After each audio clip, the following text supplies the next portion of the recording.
Right. So get this. You guys send us these crazy articles about a $230 million Bitcoin heist. Yeah. It's insane. We're talking about two seemingly regular guys, Malone Lam and Jeandiel Serrano, who pulled off this massive cryptocurrency theft from one person. And the craziest thing is that they didn't use like super complicated hacking tools or anything. Right. It was all about social engineering. Yeah. Basically like manipulating the victim's trust to exploit, basic human psychology. Okay, so wait. So we're talking millions of dollars stolen not by like cracking codes or something, but by basically tricking this guy. Exactly. And Although, they played on the victim's fear of losing his assets. right. Which, it's a strategy that preys on like our natural anxieties in this digital world, right? Yeah, for sure. Okay, so where did it all begin? These articles mention a 4-phase plan, starting with this idea of planting seeds of doubt. Right. Did they just send a bunch of spam emails or something? More targeted than that. Okay. It sounds like they had an accomplice. Oh, wow. Who we only know as Swag. Okay. And this person like bombarded the victim with fake Google account access notifications. Oh, no. And to make it even more convincing, they used VPNs. Okay, hold on, back up for a sec. What's a VPN? I feel like I've heard that before. But... Yeah, so a VPN stands for Virtual Private Network. Okay. And it basically masks your internet traffic, making it look like you're browsing from a different location. Got it. So in this case, they used VPNs to make the access attempts look like they were coming from overseas. Uh-huh. Which would obviously raise some alarm bells for the victim, right? Right, yeah. So it's like creating a digital disguise. Exactly. It's a tool that can be used for good, but obviously in the wrong hands, it can be used for malicious purposes like we see here. Yeah, totally sneaky. So the victim is already freaking out, thinking someone is trying to hack his Google account. Mm-hmm. Then Lam and Serrano come in, pretending to be from Google security. Is that right?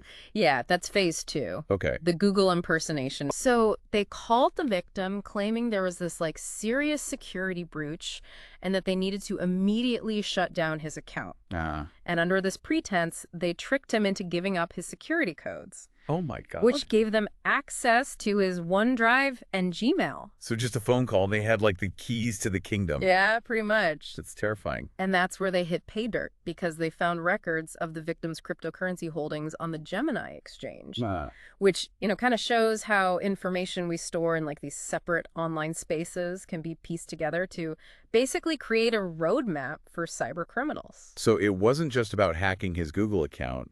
They were after his crypto from the start. Yeah, it seems that way. Wow. Once they got into the Google account, they moved on to phase 3, the Gemini impersonation. So they basically just did the same thing again, but this time pretending to be security experts from Gemini. Exactly. They called back, feigning concern for his crypto accounts. Yeah. And convinced him to transfer around $3 million to a wallet controlled by Lam as like a security measure. Yeah. Oh, I bet they made it sound super urgent, like he had to act now to save his money. Right, like classic manipulation tactics. Totally. But, incredibly effective because the victim was already primed to believe that his accounts were under attack. Uh-huh. He totally fell for it. Yeah. But they weren't done yet. Wait, there's more. They already got $3 million. That was just the beginning to get the rest of the Bitcoin. Oh my gosh. They convinced the victim to download a remote desktop connection program. A what? That's a new one for me. Basically, it's software that lets someone control your computer remotely. Okay. As if they're sitting right in front of it. Got it. And of course, they framed it as like a necessary security measure. Oh man. This is where it gets really scary. So they're like in the driver's seat of his computer now.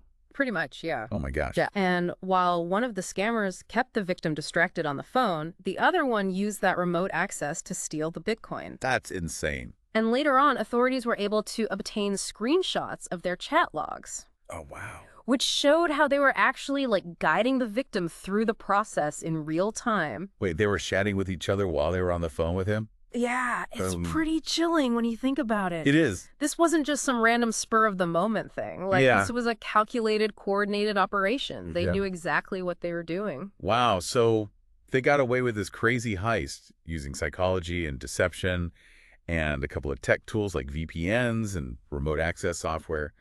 But what did they do with $230 million in Bitcoin? Well, the articles kind of paint this picture of a wild spending spree. Oh, yeah. Luxury cars. Yeah.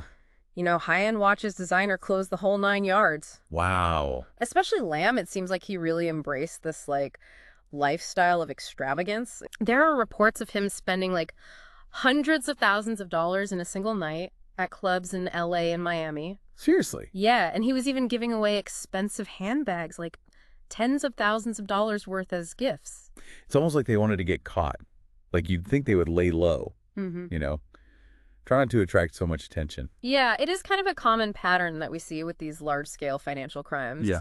You know, there's often like a psychological element at play, a need to like flaunt their success. Right. Almost like a validation of their actions. Yeah, like, look what I did. Exactly. Crazy. But surely they knew that flaunting all this wealth would, like, raise red flags, make them a target for law enforcement, right? You would think so. Yeah. But the allure of like instant gratification and this belief that they could outsmart the authorities, that can be a really powerful motivator, you know? Yeah, for sure. So how did the FBI finally catch up with them? The articles mentioned something about tracing the Bitcoin through exchanges and money laundering techniques. What does that even mean? It's kind of like following a trail of digital breadcrumbs. Okay. You know, the FBI has these sophisticated tools that allow them to track the movement of cryptocurrency across different exchanges, even if the criminals are trying to hide their transactions. So even though cryptocurrency is supposed to be anonymous, it's not totally untraceable. Exactly. Every transaction is recorded on the blockchain, Right. which is essentially like a public ledger. Okay. So while it can be difficult to like directly link transactions to individuals, skilled investigators can often piece together enough information to identify the people involved. So in this case, the FBI just followed the money and it led them straight to Lam and Serrano. Well, it wasn't quite that straightforward. Okay. They also relied heavily on those chat logs that we talked about earlier. Right. Remember the scammers were messaging each other during the heist, discussing their plans and, you know, what they were doing. Right. Those messages basically provided irrefutable evidence of their involvement. So they basically incriminated themselves through their own careless chatter. In a way, yes. Wow. It just goes to show how important digital evidence is in these modern investigations. Yeah. You know, we leave digital footprints everywhere we go online. Right. And those footprints can be used to track us down, especially when we're engaged in illegal activities. So what happened next? Did they just like swoop in and arrest them? Well, Serrano was arrested at LAX Oh, wow. as he was returning from a vacation in the Maldives. Talk about bad timing. It does seem a little ironic He does. that he got caught coming back from paradise. Yeah, what about Lam? Did they catch him too? Yes, but it wasn't without some drama. Oh. Serrano's girlfriend, despite being warned by the FBI, tipped off Lam about the arrest. Oh, no. So he immediately tried to cover his tracks by deleting his Telegram account. The classic delete your social media move. Did it work? Not really. Yeah. The FBI was already closing in, Oh, and yeah. they arrested him in Miami. They also seized 9 luxury cars, expensive watches, and bills of sale from Lam's Miami properties. Wow. Talk about a dramatic downfall. Mm. So what's the latest on the case? What kind of legal trouble are they in? They're both facing some serious charges, including wire fraud and money laundering. Wow. They could potentially spend up to 20 years in prison and face hefty fines for each offense. That's a steep price to pay for their lavish lifestyle. Yeah. Seems like their attempt to live the high life backfired pretty spectacularly. Yeah, it's a reminder that crime, especially in the digital age, rarely pays off in the long run. Right. You know, the authorities are becoming more sophisticated in their ability to track down these cyber criminals, Yeah. and the consequences of getting caught are severe. This whole story is a wild ride. But beyond the crazy headlines, what does it tell us about the world of cryptocurrency and cybercrime? I think it highlights a really crucial point that's often overlooked. What's that? Cybersecurity isn't just about technology, it's Right. about understanding human psychology and recognizing how our own behaviors can make us vulnerable to scams. So it's not enough to have like strong passwords and the latest security software. Those are important, Okay.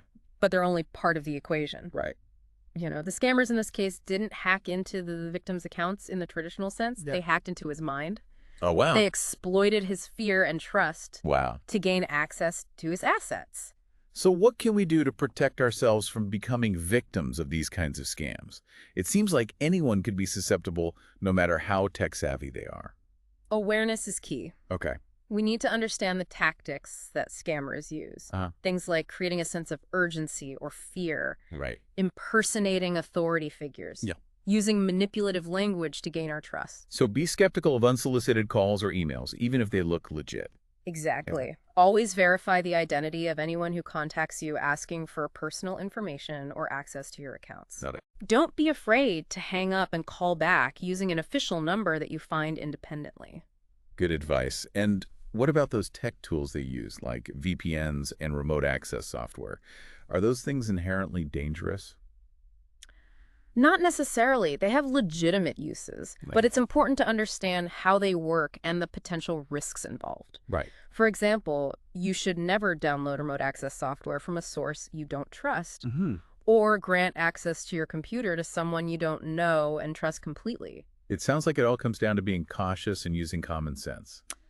In a way, yes. Okay. But it's also about recognizing that cybersecurity is an ongoing process, not a one-time fix. So, The threats are constantly evolving, so we need to stay informed and adapt our defenses accordingly.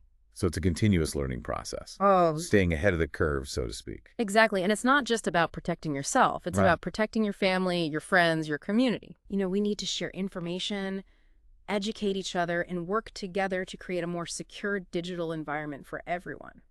Well said. I think this deep dive has really highlighted the importance of cybersecurity in this increasingly interconnected world. It's not just a technical issue, it's a human issue.